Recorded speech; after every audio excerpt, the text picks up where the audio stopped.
one person make a difference? When you're just one amongst thousands? When you didn't get the best start in life? Your dreams seem unattainable. How do I go after my dream? Just start with what you have. You have contacts. You have family. You have connections. Use them. Okay. In my experience, there's always someone who needs a favor. Find a ship. Fit it out. Run some cargo. Earn some cash. If people stand in the way of your dreams, you can try to win them over. Or you can move them aside. Start today.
Hello, I'm the main developer for Kodon. This is a quick video that will show you the features that are available in the early access version of Kodon, so you know what you get, and you can check out this video to see how to use things. Early intro here just tells you that you need to save. It's an early version, and it's not ZBrush or Blender quite yet. You can use this to do rough sculpting, or to just, if you just want to play around like in Tilt Brush, just shape stuff, have the feeling of shaping stuff in VR. It's pretty good for that. It's good for people who know how to draw a little bit, or who like to draw and want to see how sculpting works. So it's somewhere in between at this point, especially in the early access version. Another warning, and there is the sculpting area. See, there's the space background, which can be interchanged by selecting change environment on the menu. We're standing on a sort of obelisk that goes a little bit down. It's the exact size of my play area. There are two different controllers. The white one is the transform controller, and the role of that is to grip stuff and move it around, rotate it, and so on, as you would expect. The sculpt controller is transparent. This is so that you can see what you're working on. It has a tool at the end, and you hold it like a pen, so the tool faces downwards from the bottom of your controller. And now my index finger is here, and my middle finger is here, pointing at this button that I will be using for drawing. And then I can just start working. This is the pull tool, this is the push tool, this is the flatten tool, And then there's a smooth tool that stretches out the polygons and reduces detail. So I'll show you a little bit more of that. I can show you some room objects. These room objects will keep their position in your room. They will be saved with the angle and position that they have.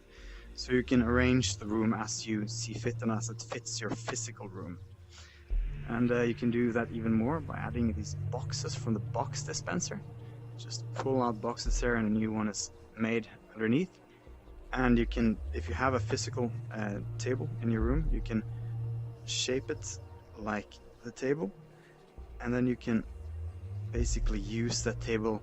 You know where that table is, and you can lean on it for precise sculpting. Some questions I've gotten about the polygon count, or how I manage the amount of triangles on the model.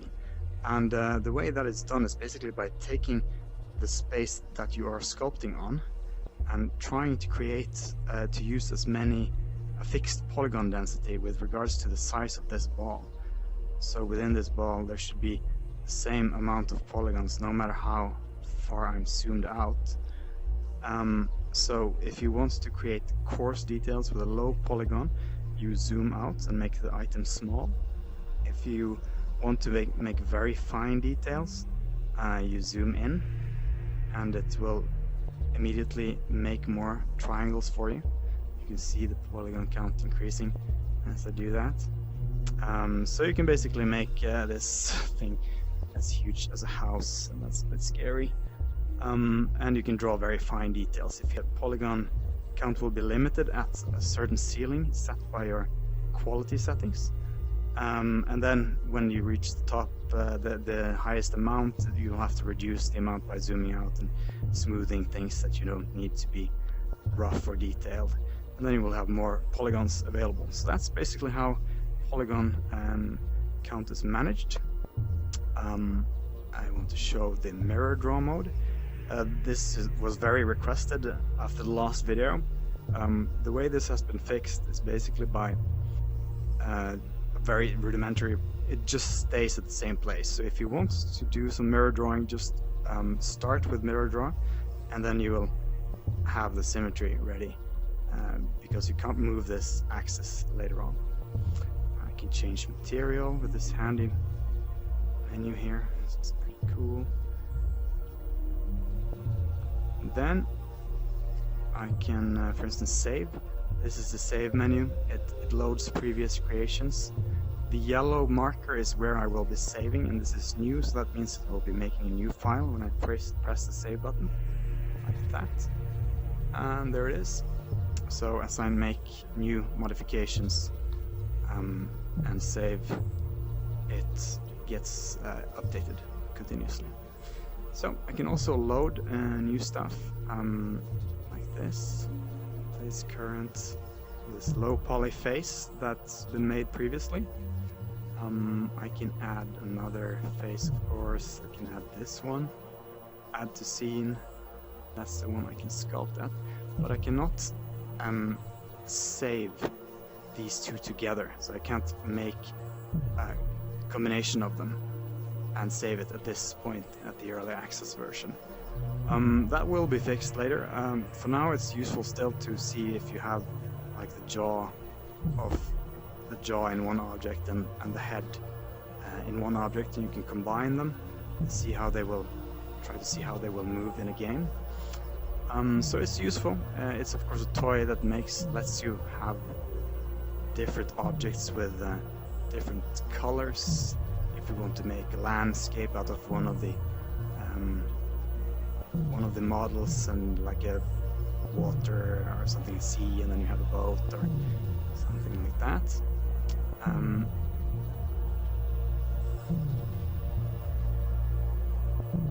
See here, it's basically, I'll just which one am I controlling this?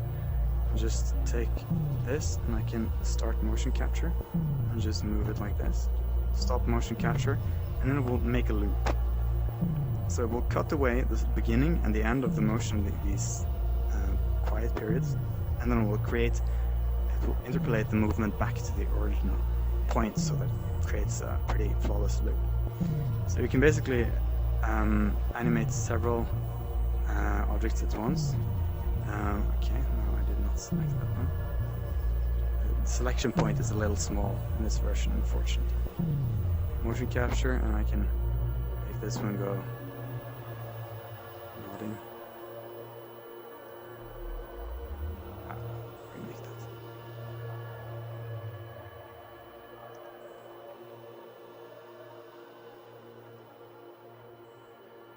And so that's another feature. It's just a toy for now.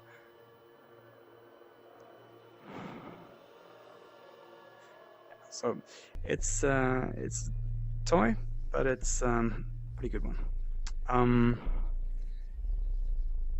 Yeah, so I think that's pretty much what I had.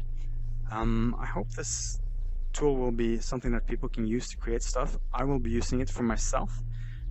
It's a pretty quick gateway to making 3D stuff, no matter what your background is.